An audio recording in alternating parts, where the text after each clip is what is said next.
สบายดีเมื่อทุกคนมาเจอกันอีกแล้วมื้อนี้เป็นมือที่ต้องบายบายหลวงพระบางแล้วทุกคนคือก้าวจับโทรศัพท์มาเวลามาเบิ่งแล้วมันบ่มีเสียงก็เลยได้พาเขาอีก ตอนนี้สติกอยู่สถานีรถไฟหลวงพระบางกำลังสิเดินทางไปเวียงจันทน์เที่ยวบินตอน1 โมง1 โมงซั่นซะสิฮอดเวียงประมาณ3 โมงแล้วเด็กน้อยก็กวนอยู่วุ่นวายเหลือเกินมื้อนี้โชคดีสถานีอยู่หลวงพระบางเขาเจ้าเปิดประตูให้คนมานั่งท่าอยู่ไหน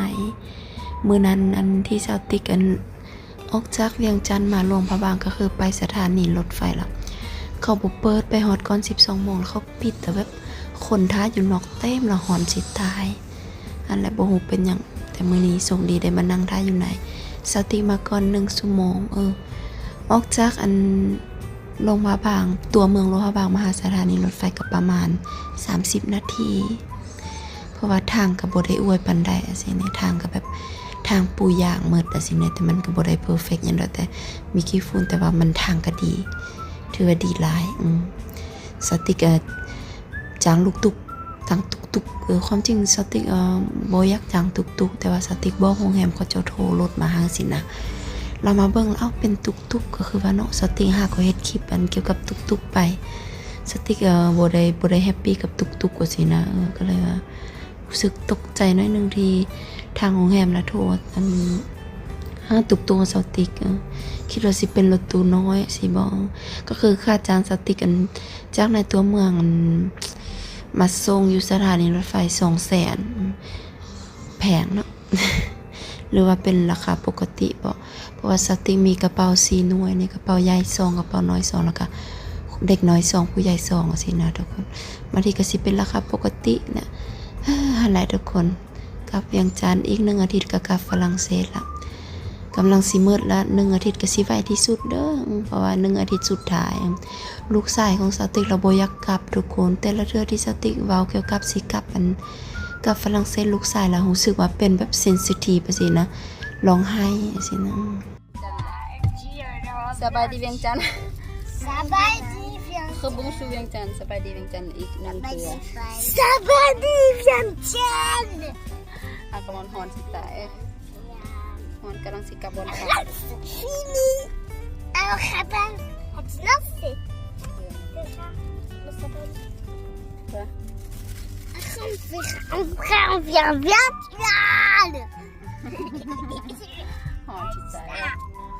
2 ชั่วโมงขี่รถไฟน้องสิเปาเขาว่าจูดีสบายดีในละสเมนโพเซียนจูว่าเดียวเขาบัวเวียงจันทน์โอเคมาแต่น้องจูดีเขาบุ้งชูเวียงจันทน์องก็ au revoir tu veux rentrer à la maison il y a qu'à là non mais vers après on est là tu veux rester là non on est là on est là ok on est pas ici on est deux มาฮอนเวียงจันทน์นะตอนนี้ง่วงนอนเลยปะง่วงวันนี้วันที่31เนาะที่31วุ่นวายเหลือเกินอยากกลับอยากไปหาเด็กน้อยตรงนี้เมื่อยอยู่กับเด็กน้อยล่ะทุกมือแล้วเสียเส้นแบบใจหอนไว้สินะใจหอนไว้แล้วก็มันเมื่อยก็คือว่าแหละทั้ง2ผัวเมียล่ะแบบรู้สึกว่าใจหอนไว้สิกับถ้าเฮาก็ฮู้ตัวเองว่าเฮาใจหอนแบบเวลาเด็กน้อยเฮ็ดหยังสิมันก็ใจหอนใส่เขาซั่นสติกท่าน้องบางทีน้องสิมาเล่นน้ำก็สิมาเล่นน้ำหลานเท่านั้นเควินพักผ่อนอยู่หั่นตอนกินข้าวถามกินบ่กินมันนั่นล่ะมาย่างมาซอกกินอันนี้มาเบิ่งว่ายังเหลือบ่มันมีความรู้สึกบ่ได้คือกันอยู่โรงพยาบาลกับเวียงจันทน์บ่ได้คือกันแต่ว่าอันอยู่เวียงจันทน์ง่ายๆคือว่าสั่งอาหารแล้วง่ายๆสติกมักล่ะอันอีเก็ตล่ะง่ายๆแต่อยู่โรงพยาบาลแล้วมีแต่ฟู้ดแพนด้าถ้าเป็นชั่วโมงแล้วซาตลอดบ่เคย5 ดาวจักเทื่ออีเก็ตอาจจะติงมีแต่คอมเมนต์ดีสุดยอดแต่พูดแพนด้าอยู่โรงพยาบาลบ่ฮังเอาติก็อยู่บ่อนเก่ากลับมาอยู่บ่อนเก่าครับบ่อนเก่าตอนที่สติกอยู่ตอนหาก็มาหั่นแหละทุกคนมื้อนี้ก็บ่มีหยังสติกบ่มีเวลาเฮ็ดคลิปแล้วคือว่าน่ะลูกสาวสติกล่ะอยู่รถไฟล่ะให้ว่าให้แบบกวนน่ะสินะกวนบ่สนใจไผบ่อายไผอีกแบบให้แบบเป็นตาอายคนน่ะสินะสติกสิตบก็บ่เป็นตาตบอ่ะสินะสิฟาดก็ยันคนอื่นเบิ่งอ่ะสิแบบ ฟาดกระบอกฟังฟาดปากบ่เสียงดังกระบอกฟังแบบเห็นคนหลายแล้วแห่งขึ้นใจอะสินะลูกสายกันได้แต่ลูกสาวบ่ฟังแล้วก็เลยเมื่อยล่ะกำลังกวนพอมันเควินนอนพักผ่อนสติ๊กนั่งอยู่น้องท่าอาหารเขามาส่งอาหารสั่ง3เทื่อแล้วเมื่อยมีแต่อยากนอนเบิ่งมื้ออื่นนอนคือเก่า1อาทิตย์อยู่เวียงจันทน์นี่ก็สิมีแต่นอนกับนอนก็บ่ฮู้สิไปไสมีไปก็มีแต่เอาเด็กไปดินสิเนาะแล้วยันเขาเสียเซนใกล้ๆอันบอนสติ๊กอยู่ใกล้ๆกับอันอิหยังวะตลาดทงคันคำอะไรมันเป็นอันมันมีบอนหาเด็กน้อยดินดีแต่เขาเปิดดีแท้ก็คือว่าอยู่เวียงดีกว่าหลวงพระบางเพราะว่าอยู่หลวงพระบางล่ะบอนหาเด็กลิ้นน่ะเขาจะเปิดแต่ตอนแลงแบบนี้เด็กน้อยมันบ่มีหยังลิ้นโอเคอยู่หลวงพระบางเป็นบ่อนเที่ยวโอเคแต่ความจริงมันเป็นเที่ยวสำหรับหยังวะเกี่ยวกับทางด้านวัฒนธรรมมีแต่ไปเบิ่งวัดทางนั้นเบิ่งบ่อนนั้นมีงามอะสิแต่ความจริงบ่อนเด็กลิ้นบ่มีแต่ว่าอยู่บ่อย่างจันทน์ก็บ่ได้มีบ่อนเด็กลิ้นล่ะเดี๋ยวก็คือว่าแล้วมันเดือนครึ่งมันโดนกายละรู้สึกว่าเดือนครึ่งมันแบบโดนก็เป็นมือพักเป็นว่ากองที่ดนนั่นแหละคือว่าอยากกลับไปเฮ็ดเวียกแล้วอยากหาเด็กน้อยไปโรงเรียนน่ะสิเด็กน้อยไปโรงเรียนเฮาเฮ็ดเวียกสบายๆใช้ชีวิตธรรมดาแต่ว่ากลับไปเดี๋ยวนี้สิไปเรียนก่อนสิเรียนแบบเรียนหยังก็ได้สินะเรียนหน่อยนึงก่อนนะจังนั้นจังเฮ็ดเวียกบ่อยากเสียเวลาหลายบ่อยากเสียเวลาทางนี้นั่นเมื่อวานนี้สติกินเบียร์กับน้องฮักอันอยู่โรงพยาบาลกินอันอยู่แคมป์ของแล้วก็เนียนเขาจะมีร้านแคมป์ของเราสติแล้วมาไปกินอยู่มันมีหาดทรายเป็นน้ำคลองฮะกินกันเป็นน้องฮักแบบเป็นหัวหน้าเก่าของสติกสินะตอนนั้นเฮ็ดเวียกอยู่อันร้านกาแฟแล้วเขาจะฮักแบบครอบครัวเขาเจ้าแล้วสติกโชคดีที่ว่าไปแบบโชคดีที่ว่ามีอันเขาจะอยู่แล้วเขาจะฮักเป็นแบบครอบครัวเขาสินะเขาจะต้อนรับได้ที่สติกกาเว้าเต็มปากเต็มคำบอกจะว่าเวลากลับไปบ้านเกิดล่ะกลับไปบ้านเกิดไปอยู่พร้อมกันมีอันคิดหลาย แต่ว่าเวลาอยู่โรงพยาบาลแล้วแบบอยู่กับมันหัวหน้าเก่าแล้วอยู่กับน้องอันนั้น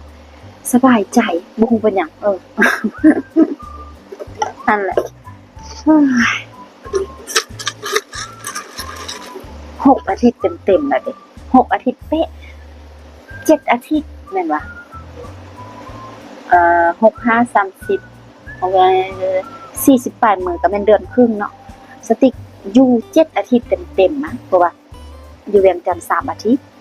อยู่บ้านพ่อแม่1 อาทิตย์โรงพยาบาล2 อาทิตย์เป็นบ่เป็น6 อาทิตย์ละ6 อาทิตย์เต็มละแล้วตอนนี้ยัง1 อาทิตย์ก็หมายความว่าเป็นว่ากองสติกมี7 อาทิตย์เต็มๆเห็นมาแล้วสติกเฮ็ดคลิปวิดีโอก็บ่ได้เฮ็ดเพราะว่าลูกเรากวนเขาบ่ปล่อยคลิปนี้มาฝอยมันอย่างสติกบ่ได้มีเวลาเฮ็ดคลิปก็คือช่วงไปอยู่บ้านพ่อแม่ก็บ่ได้มีเวลาเฮ็ดคลิปโอเคมีเวลาเฮ็ดความจริงมีแต่เควินสิเป็นเฮ็ดคลิปตอนอยู่บ้านพ่อแม่สติกแล้วเฮ็ดคลิปวิดีโอแล้วส่งให้สติกเด้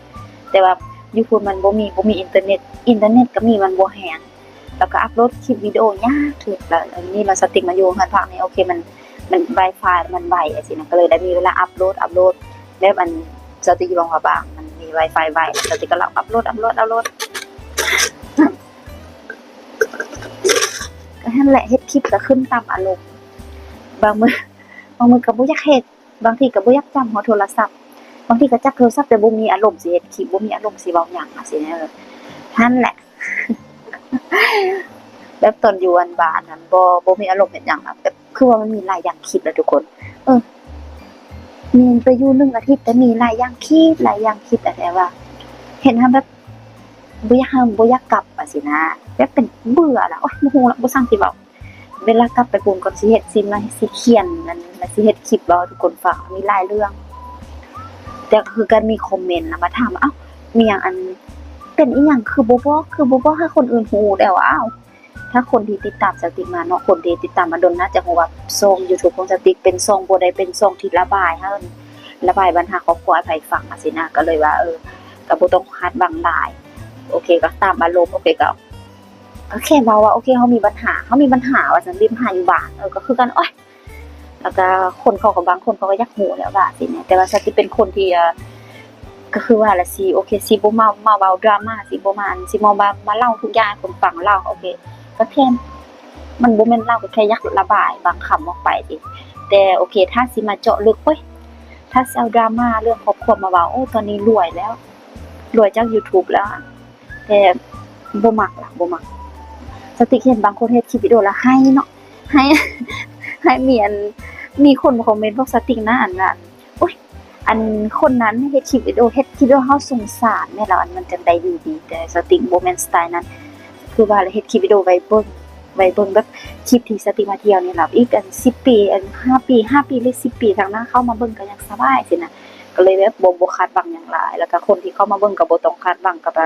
ช่องสติกหลายบ่ต้องมาติดตามชีวิตของสติกหลายเพราะว่าแน่นอนจักสิบ่ฮู้เพราะว่าบ่มักล่ะบ่ดราม่าครอบครัวมาขายดอกบ่ซึ่งว่าสิได้เงินหลายก็บ่อยากได้บ่เอามันบ่มีความสุขแล้วเขาสมน้ำหน้ามีคนว่ามีคนฮักมีคนซักสิอันนี้เป็นความคิดของตัวเองนั่นแหละก็คือมื้อนั้นที่สติกเว้าเป็นหยังเพราะว่ามื้อนั้นยังมีคอมเมนต์อยู่ค่ะในคอมเมนต์ที่เขามาบอกสติกว่าอีหยังวะเป็นอีหยังเป็นคนไทยมันบ่เป็นเขาว่าทำไมสิบอกทำไมมีปัญหาหยังเป็นหยังบ่เขียนบ่บอกให้ทุกคนฮู้ว่าซั่นนะเอามาลงแล้วเป็นหยังบ่ลงมันแจ้งสินะก็น่าจะเป็นคนที่เขาแบบมีลักษณะยักยุ่งเรื่องคนอื่นสิอยากฮู้แต่ก็เข้าใจอยู่คนแบบสติกก็มักเสือกเรื่องคนอื่นกันบางเทื่อแต่ว่าก็แค่อยากบอกว่าคนที่มาติดตามช่องสติกนี่แบบบ่ต้องคาดหวังหลายบ่ได้ช่อง YouTube โอเคเป็นช่องชาวลาวในฝรั่งเศสหรือว่าเมื่อก่อนแล้วเป็นสไตล์ฝรั่งเศสแม่นบ่ก็แบบมันบ่ได้เป็นช่อง YouTube ที่มาเว้าปัญหาเฮาฟังหมดนะก็คือว่าอยากเว้าก็ระบายนำคำ2คำจังซี่แต่สิบ่มาเว้าให้ทุกคนฟังหมดทุกคนก็ถ้าอาหารผัวอยากกินลับเด็กน้อย2คนเบิ่งซ่องได้พักผ่อนน้อยนึงก็ดีใจก็ก็บ่ได้แม่นว่าเห็นแต่ตัวมื้อทุกคนรู้บ่กินเบียร์ทุกมื้ออยู่โรงบาลมันกินอีกสิท่าน้องชายมันสิกินเบียร์ผัวว่าเขาเป็นขี้เมาแต่อยู่พุ่นแล้วมันบ่ได้อยากกินอยู่พุ่นบ่ได้มีอารมณ์สิอยากกินมาอยู่พี่แล้วมันก็บ่ฮู้กันมันโอเคแบบถ้าเฮามีหมู่แล้วเฮาก็อยากกินสิแบบเควินน่ะเว้าสติกแล้วเว้าเฮาเจ้าแบบน่าจะมีความสุขที่สุดแล้วสติกไปเฮ็ดกินเบียร์อยู่หาดสิหาดหัวหน้าเขาเนาะเวลาสติกเห็นเขาเก็บจานก็เก็บสวยสิมักสติกมักเฮ็ดมันม่วนเฮ็ดเวียกนำกันเฮ็ดเวียกเป็นครอบครัวสิก็ม่วนแต่ว่าหั่นแหละม่วนก็คือม่วนทุกคนมีครอบครัวชีวิตต้องเดินหน้าต่อไป